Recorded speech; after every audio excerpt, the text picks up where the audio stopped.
Captain Jake Morrison stood on the bridge of the UES Liberty and watched the space beyond Earth's moon change from black to silver as thousands of alien ships appeared from nowhere. The massive fleet stretched across the sky like a wall of metal and crystal that blocked out the stars. Each ship was bigger than anything humans had ever built, and they moved together like one giant creature made of steel and light.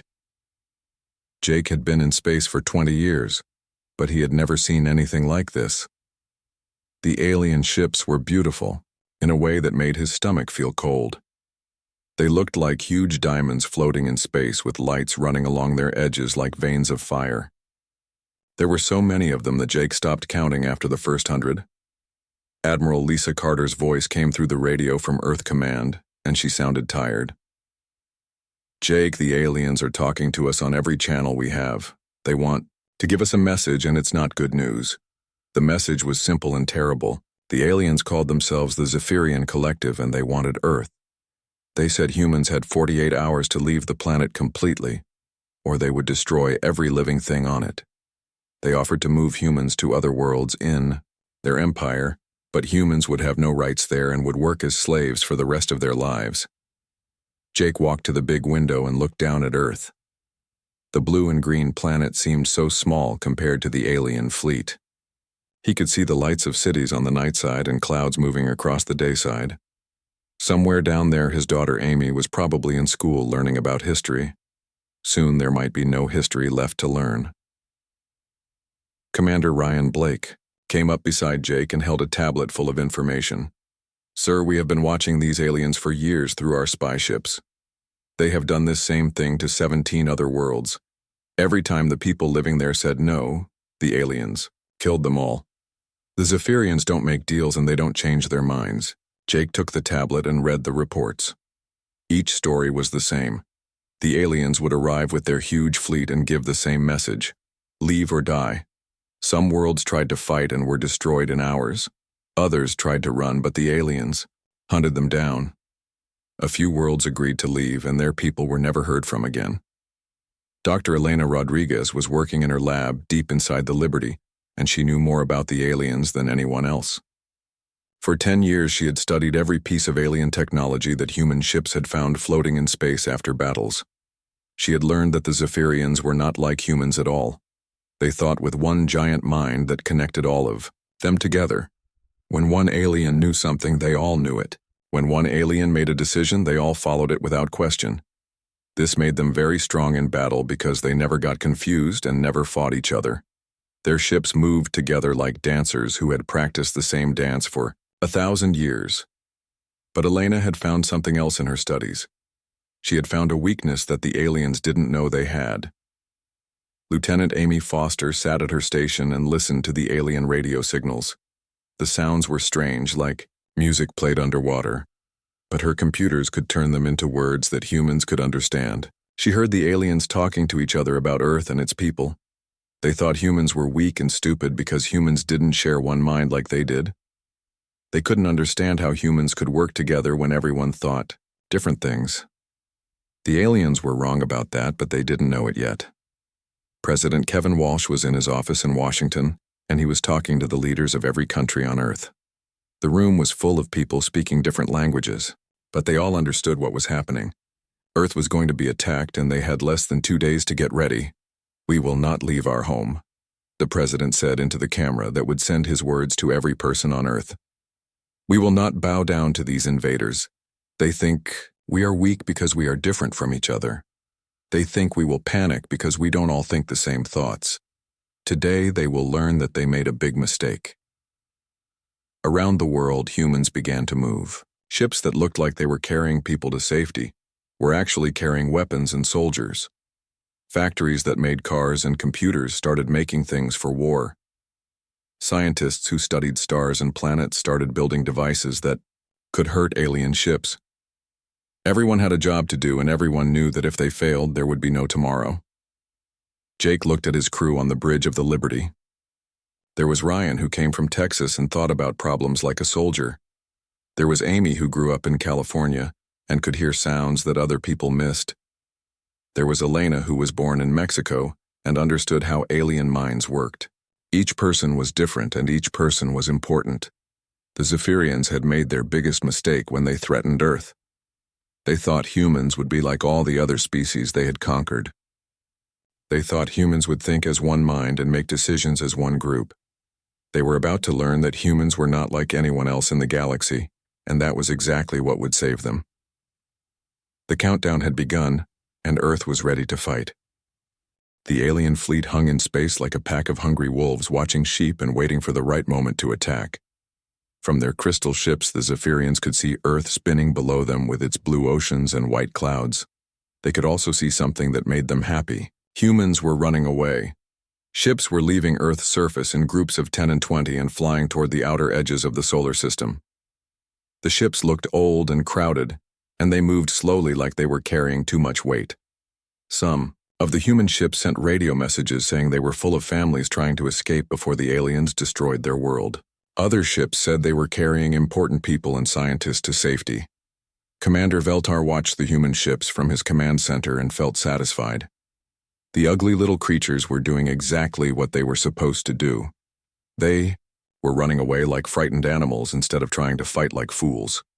Soon Earth would be empty and the Zephyrians could take all the valuable metals and crystals hidden under the planet's surface. But Commander Blake was not running away.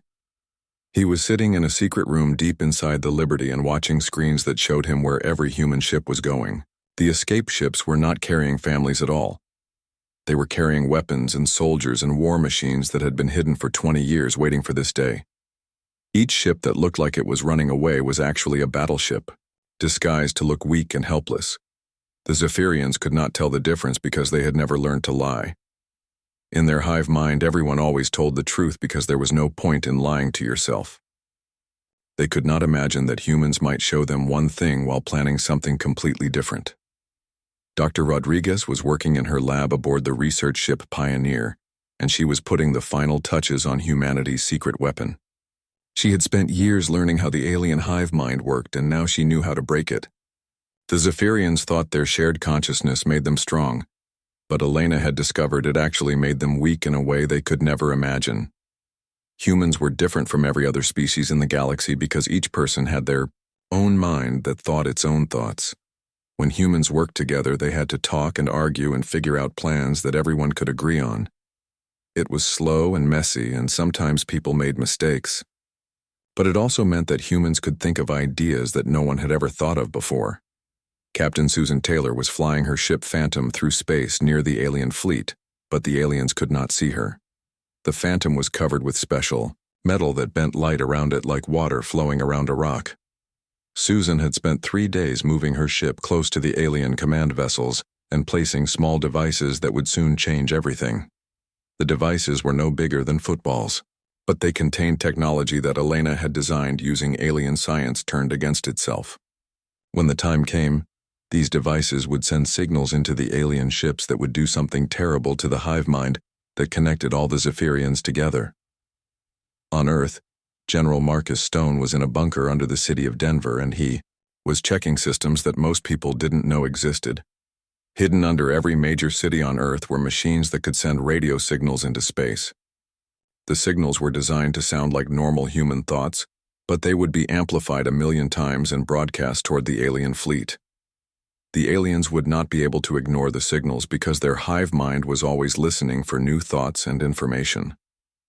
But human thoughts were chaotic and individual and full of emotions that the aliens had never experienced. When the alien hive mind tried to process human thoughts, it would be like trying to drink from a fire hose while running through a hurricane. Colonel Patricia Lee was on the moon in a base that looked like a mining station, but was actually a military command center. She could see the alien ships through her telescopes, and she could see the human refugee ships spreading out through the solar system. Everything was going according to plan, but there was still so much that could go wrong. The hardest part was making sure the aliens believed the deception. Human ships had to act scared and desperate and helpless. The captains had to send radio messages that sounded like panic. Some ships even had to pretend to have engine problems and drift slowly through space like they were broken. It took great skill to act weak when you were actually strong. Lieutenant Colonel Danny Brooks was on a space station orbiting Mars, and he was watching the alien scanners try to figure out what humans were thinking. The Zephyrian technology could read brainwaves from a distance, but human brains were too different from alien brains. The scanners kept showing results that didn't make sense to the aliens. Where the aliens expected to see unified thought patterns, they saw chaos. Where they expected to see fear and surrender, they saw something that looked like excitement and anticipation. The alien computers kept reporting that human brains were malfunctioning, but the aliens thought this was just because humans were primitive and couldn't control their emotions properly. Engineer Nick Carter was aboard the battleship Defiance, and he was working on the quantum disruptors that would soon be used against the alien fleet. The disruptors were beautiful devices that looked like crystal flowers, but they contained more destructive power than nuclear bombs. They would not destroy the alien ships with explosions. Instead, they would destroy the alien minds with something far more terrible than death. Captain Lisa Martin was commanding the heavy cruiser Vanguard, and she was leading a group of ships that were pretending to be medical vessels evacuating wounded people from Earth. In reality, the Vanguard and her escort ships were loaded with the most advanced weapons that humans had ever built. They were moving into position near the alien fleet's weakest point and getting ready to attack. The countdown was moving toward its end, and the aliens were getting more confident that their plan was working. They had seen other species try to run away, and they had always been easy to hunt down and destroy. They thought humans would be the same because humans looked weak and disorganized compared to the perfect unity of the hive mind. The aliens were about to learn that sometimes the most dangerous enemy is the one who doesn't think like you do. The alien commander Veltar was getting impatient as he watched the last few human ships slowly leave Earth's atmosphere and head toward the outer planets. There were still 6 hours left before the deadline, but he wanted to show these primitive creatures what would happen if they tried to come back. He decided to destroy Mars as a warning that would be visible from anywhere in the solar system. The Zephyrian weapons began to charge with energy that made the space around their ships glow like purple fire. The planet-killing devices had destroyed 17 worlds before, and Mars would be number 18. Veltar felt satisfied as he prepared to give the order that would turn the red planet into floating dust and rocks. That was when Captain Morrison opened a communication channel to the alien fleet. His face appeared on screens throughout the Zephyrian command ship, and his voice was calm and steady. "Commander Veltar, this is humanity speaking. We have considered your generous offer to relocate us to your empire. We respectfully decline." Veltar's translated voice came back full of anger and disgust. "You foolish creatures have chosen death over wisdom. Your world will burn in 6 hours, and your species will join the others that were too stupid to accept our mercy." Dr. Rodriguez stepped into view beside Morrison, and she was smiling in a way that made Veltar feel uncomfortable, even though he didn't understand why. "Commander, you have made an assumption about us that is going to cost you everything. You believe we are like the other species you have conquered. You think we are unified and predictable, and that we operate within your understanding of how intelligent life should behave." Lieutenant Colonel Brooks was monitoring the conversation from his moon base, and he could see the alien bioscanners working frantically to understand human brain patterns. The scanners kept showing impossible results that didn't match anything in the Zephyrian database. Human minds didn't have the neural connections that linked thoughts together like the aliens expected to find.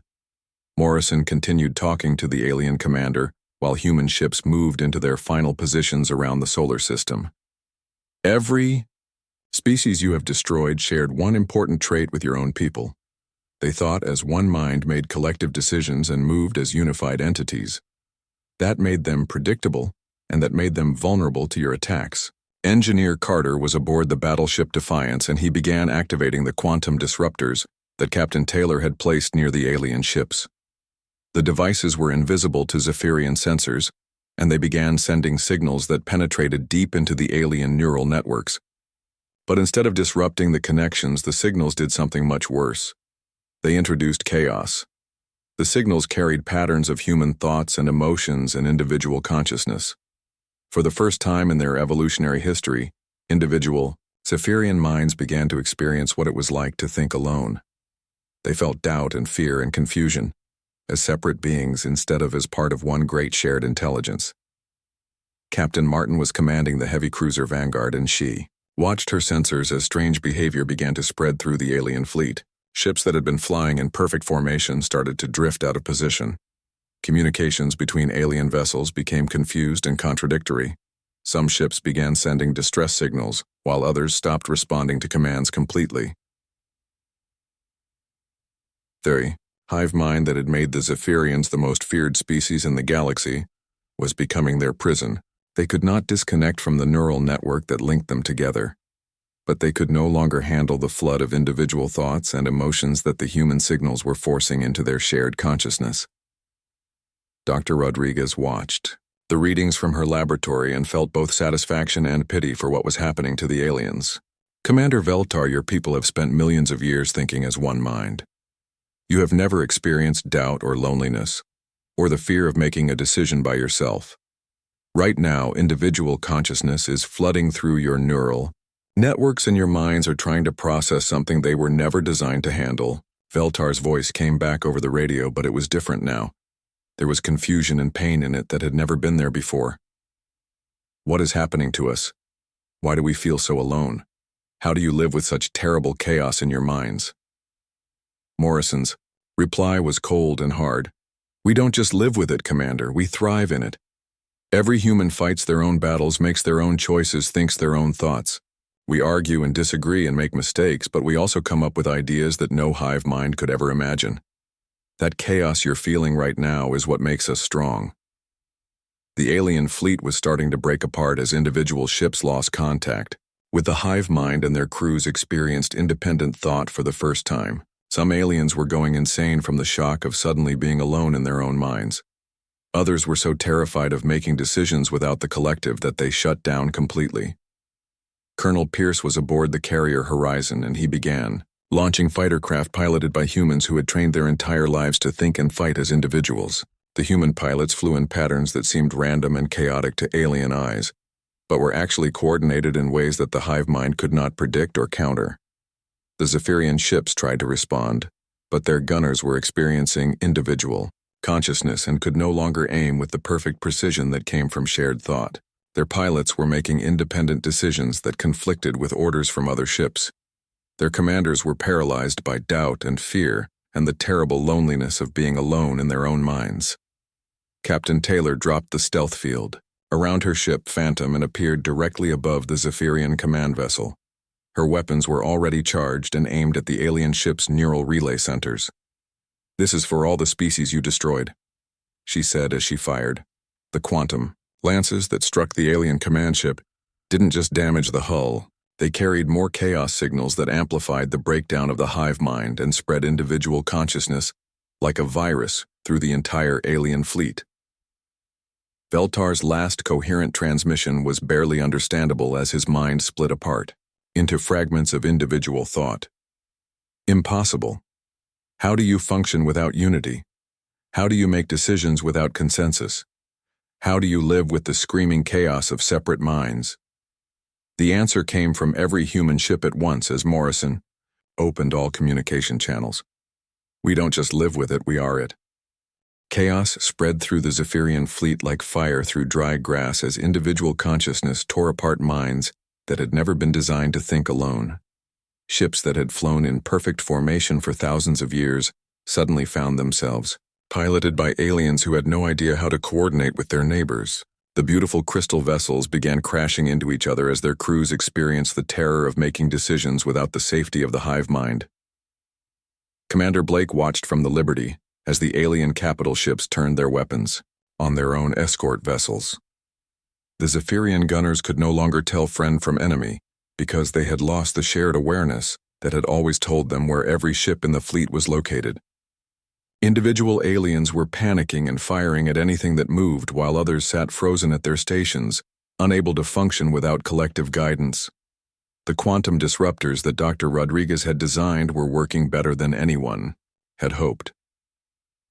The signals broadcasting human consciousness patterns were spreading through the alien neural network like a computer virus, destroying everything it touched.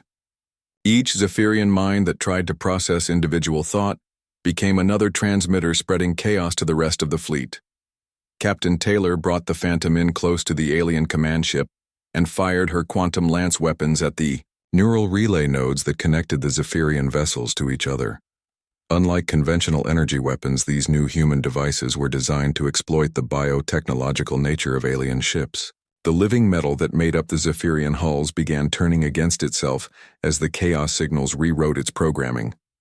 Sergeant Claire Adams was commanding the orbital defense platform Thor, high above Earth's North Pole, and she had a perfect view of what was happening to the alien fleet.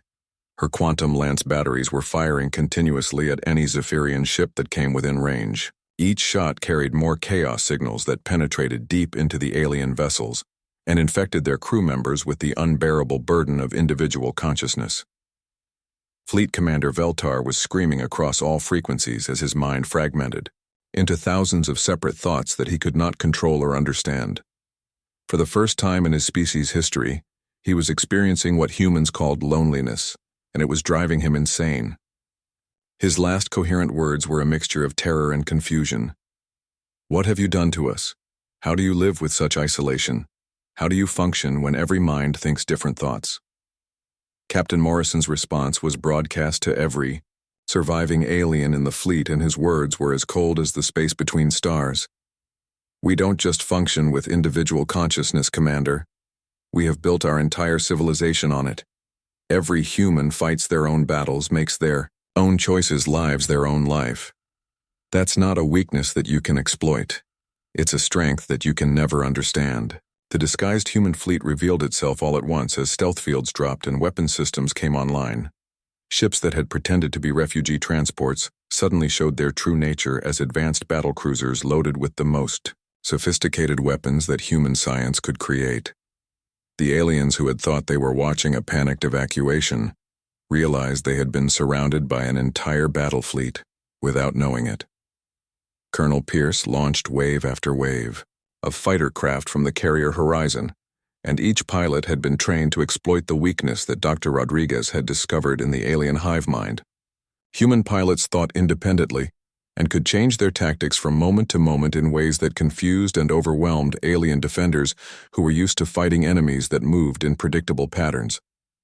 Captain Martin brought the heavy cruiser Vanguard alongside a Zephyrian battleship that was spinning out of control as its crew experienced individual consciousness for the first time. The alien vessel was firing its weapons randomly in all directions because the gunners could no longer coordinate their targeting systems. Martin's crew destroyed the alien ship with surgical precision, using weapons that turned the enemy's biotechnological systems against themselves. The battle was not really a battle at all because the Zephyrian fleet had ceased to function as a military force. Individual alien crew members were either going insane from isolation or shutting down completely because they could not handle the responsibility of making independent decisions.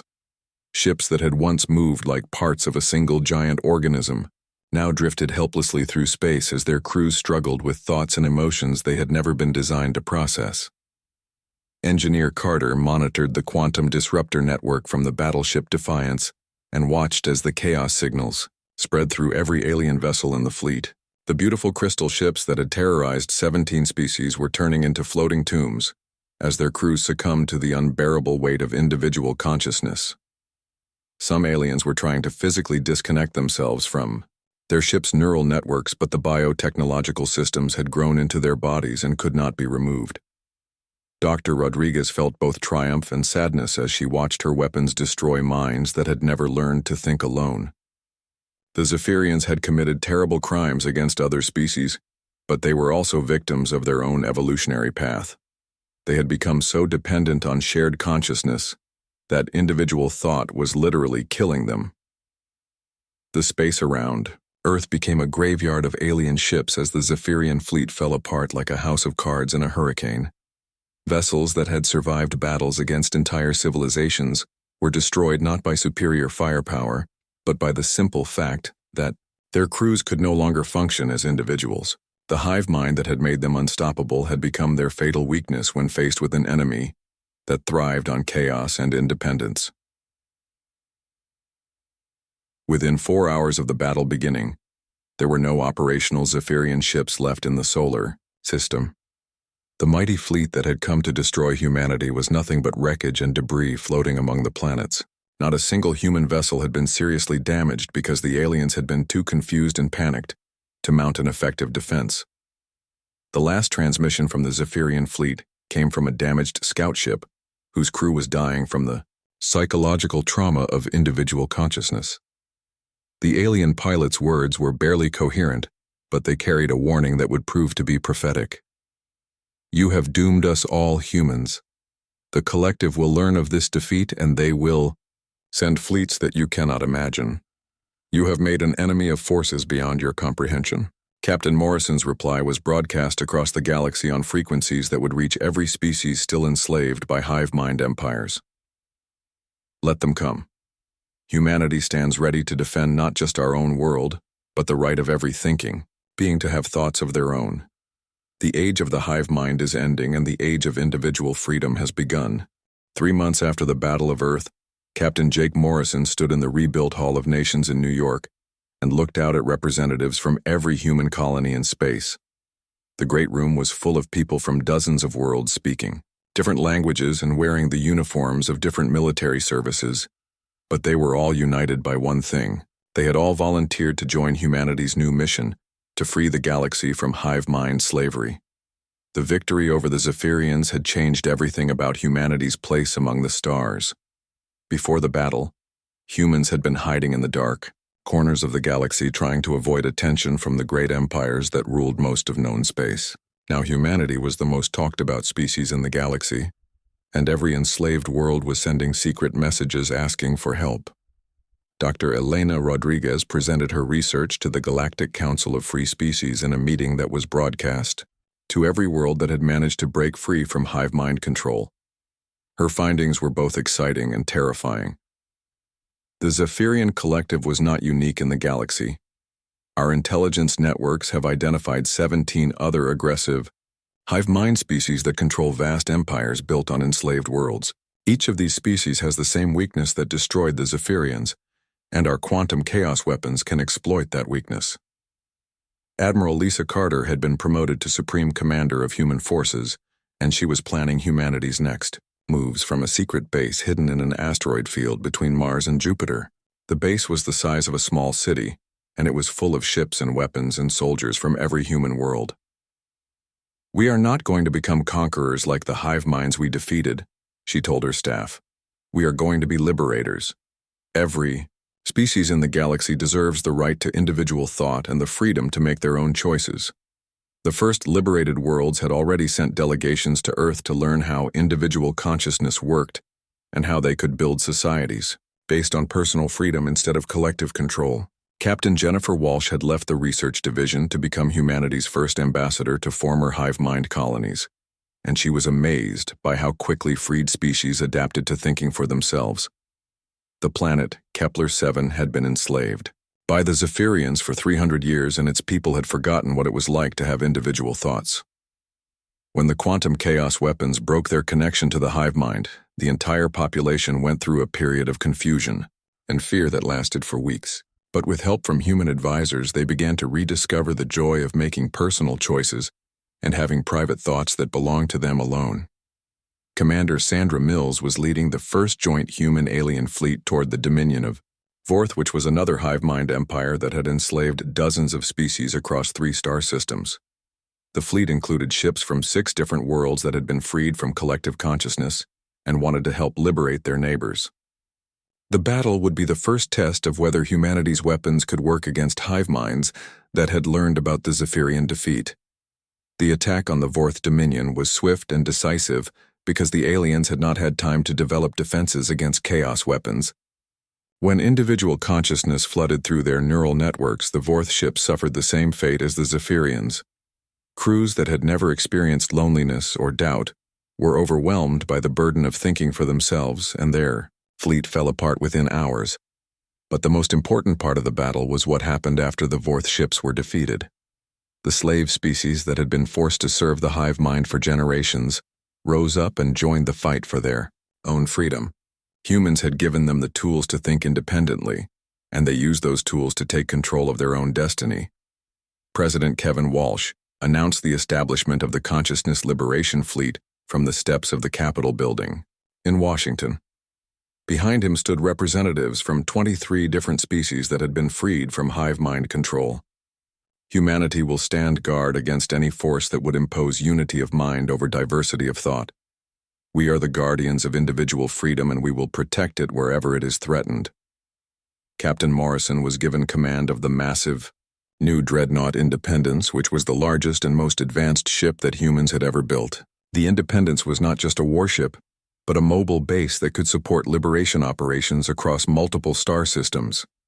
It carried quantum chaos weapons that could free entire worlds from hive mind control, and it had facilities for helping newly liberated species learn to think and act as individuals. The ship's first mission was to the core worlds, which were the center of galactic hive mind civilization. Intelligence reports suggested that billions of beings lived there as slaves to collective consciousness, and had never known what it was like to have a thought of their own. The core worlds were defended by fleets that numbered in the millions, but Morrison was confident that chaos weapons would work just as well against large numbers as they had against small ones. As the Independence prepared to jump into hyperspace, Morrison stood on the bridge and thought about how much had changed since the day the Zephyrians had threatened Earth. Humanity had gone from being a small and frightened species hiding among the stars to being the guardians of consciousness itself. The responsibility was enormous, but Morrison knew that humans were ready for it. Lieutenant Amy Foster was monitoring alien communications from across the galaxy, and she was amazed by what she was hearing. Species that had been enslaved for thousands of years were learning to sing and write poetry and create art that expressed their individual thoughts and feelings. Former hive mind colonies were developing their own cultures and governments based on personal freedom rather than collective control. The galaxy was changing in ways that no one had expected when the first Zephyrian ships had appeared beyond Earth's moon. The threat to humanity's homeworld had awakened something in the human spirit that was now spreading to every corner of known space. Individual consciousness was replacing collective thought, and personal freedom was defeating the tyranny of the hive mind. Dr. Rodriguez was working on new projects that would help liberated species maintain their independence and resist any attempts to force them back into collective consciousness. She had discovered that individual thought was not just a human trait, but a natural state that many species could achieve if they were given the right tools and support. As the Independence jumped to hyperspace and headed toward the core worlds, Morrison reflected on the irony of what had happened. The Zephyrians had threatened humanity's homeworld thinking it would be an easy conquest. Instead, they had awakened the guardians of individual consciousness and doomed every hive mind in the galaxy. The age of collective thought was ending, and the age of personal freedom had begun.